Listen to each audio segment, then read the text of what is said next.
Hello दोस्तों, नमस्कार।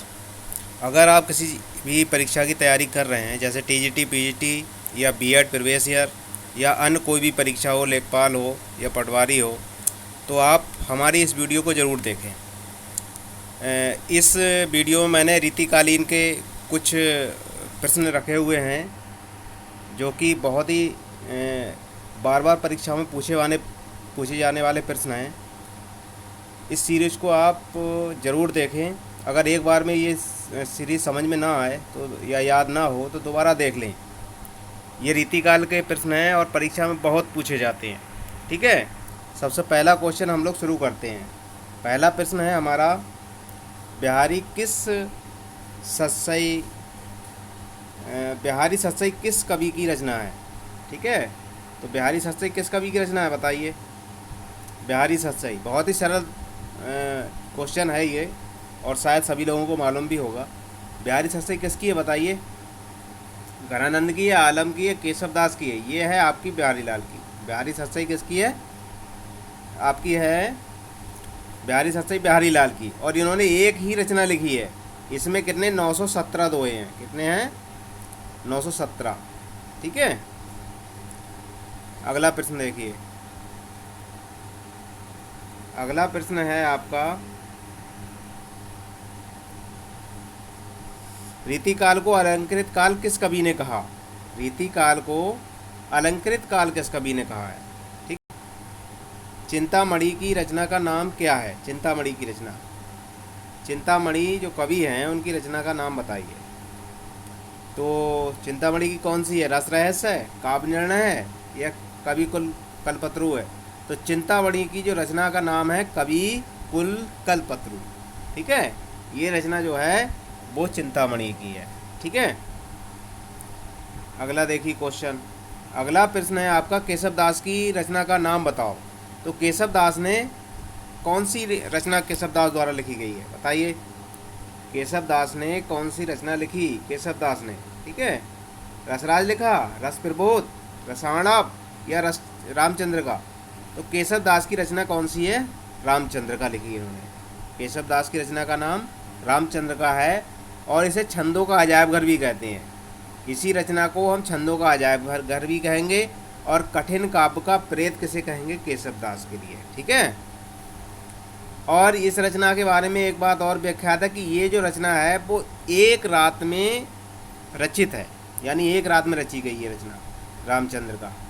ठीक है, देखिए अगला क्वेश्चन है भी वही जो अभी बताया हमने। कठिन काव्य का प्रेत किस कवि को कहा जाता? अभी हमने बताया है। किसे कहा जाता? बिहारी को, आलम को, या ठाकुर को? तो कठिन काव्य का प्रेत कहते हैं हम केशव दास जी के लिए। ठीक है, अगला देखिए। अगला प्रश्न है आपका, रीतिकाल को श्रृंगार काल की संज्ञा किस कवि ने दी? तो रीतिकाल को श्रृंगार काल की संज्ञा किस कवि ने दी है बताइए। श्रृंगार काल की संज्ञा, रीतिकाल को श्रृंगार काल की संज्ञा आपने दी है, किसने दी है? रामचंद्र शुक्ल ने, गैरसल ने, या फिर विश्वनाथ प्रसाद मिश्र ने? किसने दी बताइए। ये जो संज्ञा दी है श्रृंगार काल की, किसने की है? तो श्रृंगार काल की दी है आपकी विश्वनाथ प्रसाद मिश्र ने। ठीक है, किसने दी है? विश्वनाथ प्रसाद मिश्र ने। ठीक है, अगला देखिए।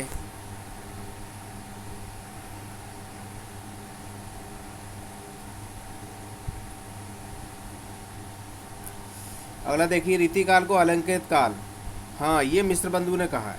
ये किसने कहा है? मिश्र बंधु ने कहा है। ये जो दूसरा क्वेश्चन है ये देख लीजिए, रीतिकाल को अलंकृत काल किसने कहा है? मिश्र बंधु ने कहा है। ठीक है, अगला प्रश्न है हमारा, छठा क्वेश्चन हो गया था। अब है सातवां प्रश्न। सातवां क्या है? उत्तर मध्यकाल को रीतिकाल किसने कहा?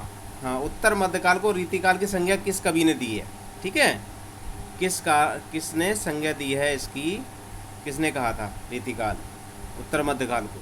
तो उत्तर मध्यकाल को जो रीतिकाल की संज्ञा दी है वो आपकी दी है रामचंद्र शुक्ल जी ने। ठीक है, रामचंद्र शुक्ल ने से रीतिकाल की संज्ञा दी है। अगला देखिए, अब अगला प्रश्न है आपका, बिहारी कैसे रीतिकालीन कवि थे? तो बिहारी जो थे कैसे रीतिकालीन कवि थे बताइए? रीतिबद्ध थे, रीति सिद्ध थे, रीति मुक्त थे या क्रांतिकारी कवि थे? तो रीति सिद्ध कवि थे। ये कैसे थे? रीति सिद्ध कवि थे। और एक और थे इसमें रीति सिद्ध, कौन थे? रसनिधि। रसनिधि जो हैं वो भी कौन से हैं? रसनिधि, ये भी कौन कवि हैं? ये रीति सिद्ध कवि हैं। ठीक है, अगला प्रश्न देखिए, रीति मुक्त कवि नहीं है। अब इसमें रीति मुक्त कवि नहीं है, इसमें 3 रीति मुक्त है, एक नहीं है। रीति मुक्त कवि कौन है बताइए? देखिए, घनानंद रीति मुक्त कवि, आलम और ठाकुर, ठीक है, और बोधा और दुजदेव, ये सब कौन से हैं? आपके रीति मुक्त कवि हैं। लेकिन चिंतामणि जो हैं वो कैसे हैं? रीतिबद्ध कवि हैं। चिंतामणि कैसे हैं? रीतिबद्ध कवि। अगला प्रश्न देखिए आपका 10वां है, रस विलास किस कवि की रचना है? रस विलास जो रचना है वो किस कवि की है बताइए? रस विलास रचना किसने की थी बताइए? रस विलास रसलीन ने की है? मतीराम ने? ओ, डबल मतीराम हो गया, ठीक है, कोई बात नहीं, फिर भी बताइए रस विलास किस कवि की रचना है बताइए? ये रचना है आपकी चिंतामणि की। किसकी है ये रचना? चिंतामणि द्वारा रची गई है। अगला प्रश्न देखिए 11वां, श्रृंगार निर्णय किस कवि की रचना है? श्रृंगार निर्णय किस कवि की रचना है? श्रृंगार निर्णय, ठीक है, श्रृंगार निर्णय किस कवि की रचना है बताइए? श्रृंगार निर्णय है आपकी आलम की है क्या? घनानंद की या बोधा की?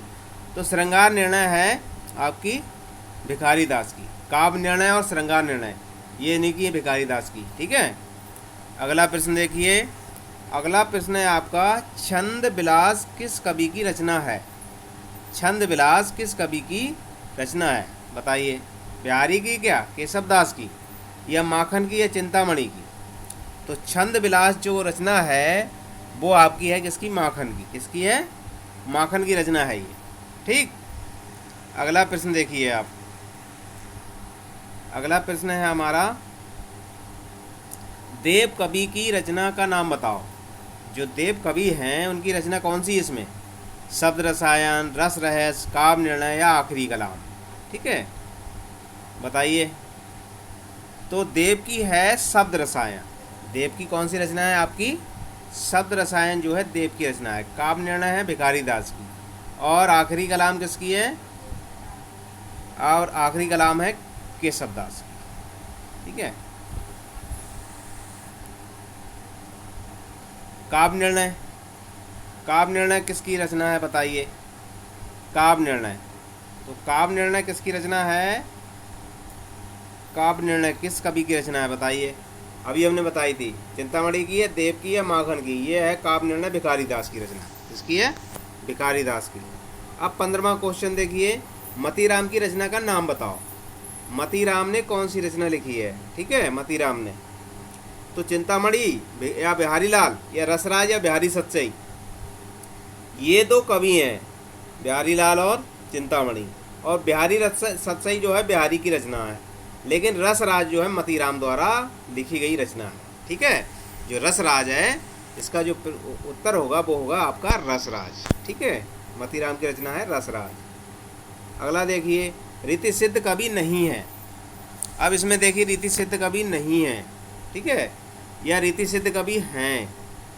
इसका जो आंसर होना चाहिए था वो होना चाहिए था आपका रीति सिद्ध कवि हैं, ठीक है, रीति सिद्ध कवि हैं, इसमें ये होगा।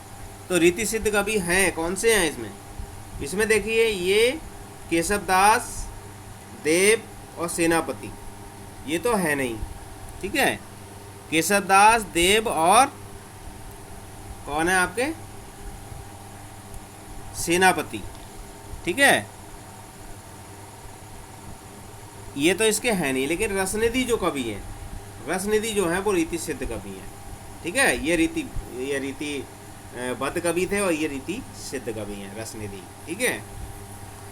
अगला प्रश्न देखिए 17वां है, रीति काल के उदय में उसका कारण जनता की रुचि नहीं, आश्रयदाताओं की रुचि थी। यानी रीतिकालीन जो रचनाएं रची गई, इसमें कहा ये कहावत है कि ये जन्म जो रचनाएं रची जा रही थी इसमें आश्रयदाताओं की रुचि थी, इसमें जनता की कोई रुचि नहीं थी। क्योंकि कवि इस समय कहाँ थे? सभी दरबारी कवि थे, राजाओं के दरबारी कवि थे, तो राजाओं को प्रसन्न करने के लिए ये रचनाएं रचते थे। तो ये कहावत किसकी है? ये कहावत बताइए किसकी है? ये कहावत है आपकी रामचंद्र शुक्ल की। किसकी है? रामचंद्र शुक्ल ने कहा कि इसका कारण जो रीतिकालीन में उदय हुआ था, रीतिकाल की जो रचनाएं थीं, इसका कारण जो था जनता की रुचि नहीं थी, आश्रयदाताओं की रुचि थी। अगला प्रश्न देखिए। अगला प्रश्न है, छंदों का अजायब घर किस रचना को कहा जाता है? छंदों का अजायब घर। तो छंदों का अजायब घर क्या बिहारी सत्सई को कहते हैं, या काव्य निर्णय, या रसराज को? इसको कहते हैं रामचंद्रिका को। रामचंद्रिका को छंदों का अजायब घर कहते हैं। बिहारी सत्सई आपकी बिहारी की है, काव्य निर्णय भिखारी दास की है। ठीक है, ये रचनाएं हैं आपकी। अगर रसराज पूछी जाएगी तो बताइए ये किसकी होगी? ये मतीराम की होगी। ठीक, अगला देखिए। अगला प्रश्न है आपका दिया हुआ, किस कवि के दोहे गागर में सागर भरते नजर आए? यानी ऐसा कौन सा कवि है जिसने दोहे लिखे उसमें गागर में सागर भरा जाता है, ऐसा कहावत है? तो क्या है? लाल कवि है, खुमान है, पद्माकर है, या बिहारी लाल है? तो बिहारी लाल के दोहे जो हैं गागर में सागर भरते हुए नजर आते हैं। और बिहारी लाल ने क्या लिखा था? मात्र एक रचना है इनकी, बिहारी सत्सई।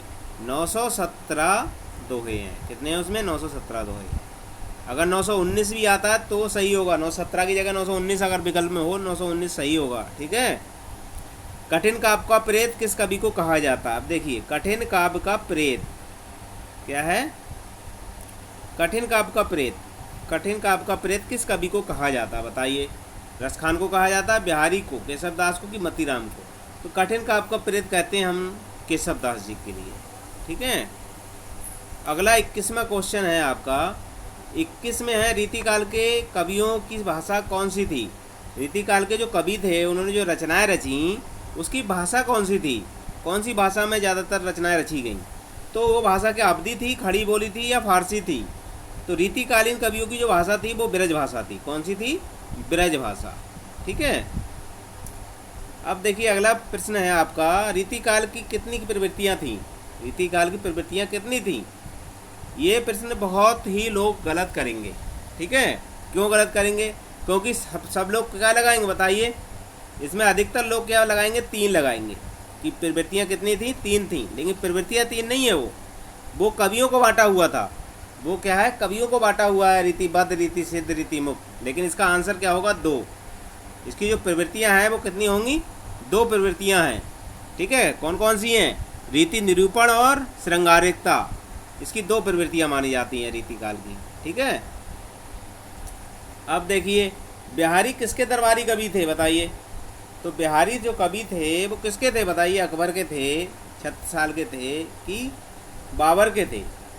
तो बिहारी जो थे वो जयसिंह के दरबारी कवि थे। किसके थे? बिहारी थे जयसिंह के दरबारी कवि। अब 24वां क्वेश्चन देखिए, प्रेम के पीर के सच्चे कवि नहीं हैं। प्रेम के पीर के सच्चे कवि नहीं हैं, बताइए? प्रेम के पीर के सच्चे कवि कौन से नहीं हैं इसमें? प्रेम के पीर के जो सच्चे कवि हैं वो आपके हैं, कौन है बताइए? घनानंद प्रेम के पीर के सच्चे कवि हैं। आलम और ठाकुर, ये इनकी जो रचना है वो प्रेम रचित है। ठीक है। लेकिन बिहारी जो हैं वो आपके श्रृंगारी कवि हैं। कैसे कवि हैं? श्रृंगारी कवि कहते हैं बिहारी को। बिहारी में कौन सी रचना की हैं? श्रृंगार रचित। ठीक है। बिहारी के रस के कवि थे। देखो अगला प्रश्न आ ही गया, बिहारी किस रस के कवि थे? तो बिहारी रस के कवि थे कौन से? श्रृंगारी। कैसे थे बिहारी? बिहारी थे आपके श्रृंगार रस के कवि। कैसे हैं? श्रृंगार रस के कवि। ठीक है। अगला 26वां प्रश्न देखिए। 26वां प्रश्न है आपका, तुलसी गंग द्वे भय सुकविन के सरदार, पंक्ति किसकी है? तुलसी गंग द्वे भय सुकविन के सरदार, ये पंक्ति किसकी है बताइए? चिंतामणि की है, घनानंद की है, या देव की? ये है आपकी भिखारी दास की। तुलसी गंग द्वे भय सुकविन के सरदार, ये है आपकी बिहारी लाल की। ठीक है। अगला प्रश्न देखिए। अगला है यह प्रेम को पंथ कराल महा तरवार की धार पे धावनो है। ये किसकी कहावत है? चिंतामणि ने कहा क्या? ये गणानंद ने या देव ने? यह प्रेम को पंथ कराल महा तरवार की धार पे धावनो है, ये कहावत किसकी है बताइए? ये है आपकी बोधा जी की। किसकी है? बोधा ने कहा है। ये बोधा की पंक्तियां हैं। ठीक है, अगले देखिए, मोहे तो मेरे कवित्त बनावत, किसकी पंक्ति है? मोहे तो मेरे कवित्त बनावत, बताइए ये किसकी है? ये है आपकी किसकी है बताइए? भिखारी दास की, मतीराम की या बिहारी की? ये है आपकी घनानंद की। किसकी पंक्ति हैं? ये पंक्तियां हैं घनानंद की।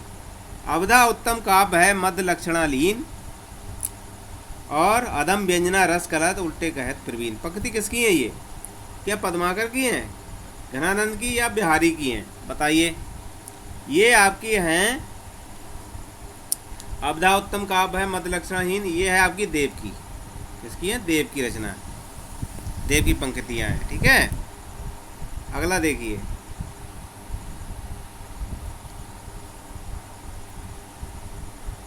अगला जो प्रश्न है आपका वो क्या है? नैन नचाए कहीं मुस्काए लला फिर आइयो खेलन होरी। पंक्ति किसकी है? नैन नचाए कहीं मुस्काए लला फिर आइयो खेलन होरी।